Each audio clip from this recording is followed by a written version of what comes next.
नमस्कार।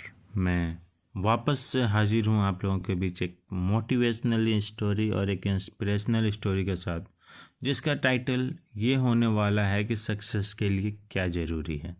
नमस्कार, मैं पंकज कुमार स्वागत करता हूँ आप सभी का अपने यूट्यूब चैनल मोटिवेशन ज़रूरी है पे। अगर आप लोग हमारे चैनल पर नए हो तो प्लीज़ यार चैनल को सब्सक्राइब कर दो, क्योंकि हम यहाँ मोटिवेशनल और इंस्पिरेशनल स्टोरीज लाते रहते हैं आप लोगों के लिए, अपने प्यारे दोस्तों के लिए। प्लीज़ वीडियो को लास्ट तक देखना। अगर वीडियो अच्छी लगती है तो प्लीज़ वीडियो को लाइक करें, कमेंट करें और चैनल को सब्सक्राइब कर दो यार। चलिए देर ना करते हुए कहानी की तरफ बढ़ते हैं। सक्सेस के लिए क्या ज़रूरी है। शहर के एक कॉलोनी में एक बुजुर्ग कपल अंकल और आंटी रहते थे। वह कॉलोनी अभी जल्द ही बनी थी, इसलिए उसमें 4-5 घर बसे हुए थे। इनका बेटा इन्हें छोड़कर अपने पत्नी के साथ विदेश में रहता था, क्योंकि उसकी पत्नी ये नहीं चाहती थी कि वह घर पर रहकर अपने सास ससुर की मदद करें। ये बुजुर्ग अंकल और आंटी जिस कॉलोनी में रहते थे, उन्हें हमेशा से यह डर रहता था कि कहीं कोई घटना ना हो जाए, इसलिए वे ज़्यादा घर से बाहर नहीं निकलते थे। लेकिन उनका यह रूटीन था कि वह हर सुबह सूरज निकलने के बाद टहलने के लिए निकल जाते थे। एक दिन दोनों रोज की तरह सुबह को टहलने निकले। उन्होंने देखा कि एक लड़का तेजी से साइकिल चलाता हुआ जा रहा है और उस साइकिल के पीछे एक फावड़ा बंधा हुआ था।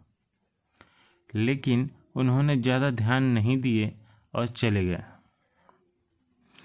दूसरे दिन उसी समय फिर से वह लड़का दिखा और उसी तरह तेजी से साइकिल चलाता जा रहा था। इसी तरह तीसरे दिन और चौथे दिन भी वह लड़का दिखा।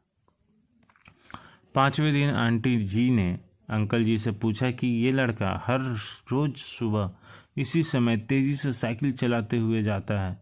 मुझे लगता है कि कुछ गड़बड़ है। कहीं ये लड़का कोई गलत काम करने तो नहीं जा रहा है। लेकिन अंकल जी ने मना कर दिया कि जा रहा होगा कहीं हमसे क्या। परंतु आंटी जी बोली, हमको देखना चाहिए कि हमारे कॉलोनी में कोई गड़बड़ तो नहीं। अंकल जी बोले, ठीक है, अगले दिन हम इस लड़के का पीछा करेंगे और देखेंगे कि ये जा कहाँ रहा है। अगले दिन सुबह को फिर से वो लड़का तेजी से साइकिल चलाता निकला। उसके पीछे अंकल और आंटी जी भी गए। उन्होंने देखा कि थोड़ी दूर जाने के बाद वह लड़का एक पेड़ के पास साइकिल खड़ी कर दी। उसी पेड़ के पास थोड़ी सी खाली ज़मीन पड़ी थी, तो उसे वो खोदने लगा। अंकल और आंटी जी कुछ देर तक देखते रहे कि ये लड़का क्या कर रहा है, लेकिन लड़का ज़मीन खोदे जा रहा था। कुछ देर बाद उन्होंने लड़के से पूछा कि आप ये ज़मीन क्यों खोद रहे हो। लड़के ने मुस्कुराते हुए कहा कि अंकल जी, मैं आप दोनों को रोज़ देखता हूँ, लेकिन आपको मुझसे डरने की क्या ज़रूरत है। कोई ज़रूरत नहीं है डरने की। और यहाँ ज़मीन इसलिए खोद रहा हूँ कि मेरी नई नौकरी लगी है। अंकल ने पूछा, क्या? अंकल ने पूछा, कहाँ नौकरी लगी है? ऐसा कौन सा काम है जिसमें ज़मीन खोदनी है? लड़के ने कहा, मैं बड़े दिन से बेरोज़गार था। फाइनली मुझे फार्म हाउस में काम मिला है और उन्हें एक ऐसे लड़के की ज़रूरत है जिसे काम करने का अनुभव हो, और मेरे पास कोई भी अनुभव नहीं है। इसलिए मैं रोज़ यहाँ फावड़ा लेकर आता हूँ और ज़मीन खोदने की प्रैक्टिस करता हूँ, ताकि जैसे ही नौकरी या फिर काम शुरू हो उसमें हमें निकाल ना दिया जाए। इसलिए रोज़ाना मेहनत कर रहा हूँ, या फिर ये कह सकते हैं कि मैं कोशिश कर रहा हूँ।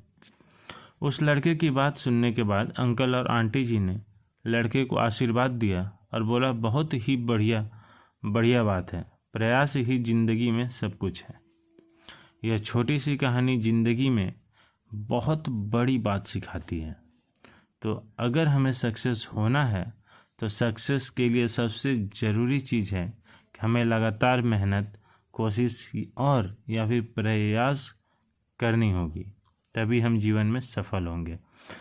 आई होप कि आप लोगों को ये कहानी अच्छी लगी होगी।